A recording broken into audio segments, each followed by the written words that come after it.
সাকরাত ঠুকঠাক, কামারের একঘা। বালিপাচা রুখতে এবার অ্যাকশনে প্রশাসন। মাফিয়াদের তাণ্ডবে অতিষ্ঠ মুর্শিদাবাদের বড়ইয়া। উত্তর খালি হচ্ছে ময়ূরাক্ষী নদী। বালি ঘাটগুলিতে শুধুই মাফিয়ারাজ।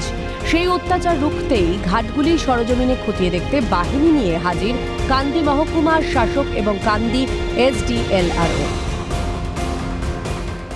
স্থানীয়দের অভিযোগ পেয়ে রীতিমতো কান্দি মহকুমা শাসক কান্দি SDLROর যে অভিযান, সেই অভিযান কিন্তু চলছে ময়ূরাক্ষী নদীতে। একেবারে বিশাল বাহিনী নিয়ে কিন্তু কার্যত একেবারে যে সমস্ত অবৈধ ঘাট যেগুলিকে অভিযোগ করা হয়েছে মতো পাচার পর্যন্ত করা হচ্ছে, সেই সমস্ত ঘাটগুলিকে কিন্তু পরিদর্শন করছেন কান্দি মহকুমা শাসক। ময়ূরাক্ষী নদীতে কুনজর মাফিয়াদের। অতিরিক্ত বালি উত্তোলনের ফলে বিকৃত হচ্ছে প্রকৃতি। নদীবক্ষ খালি হয়ে ক্ষয়িষ্ণু তীর এবং বন্যার সম্ভাবনাও প্রবল। সব জানা সত্ত্বেও কেন বারবার প্রকৃতিকে উস্কে দেওয়া? তবে এবার রশি চেপে ধরেছে প্রশাসন।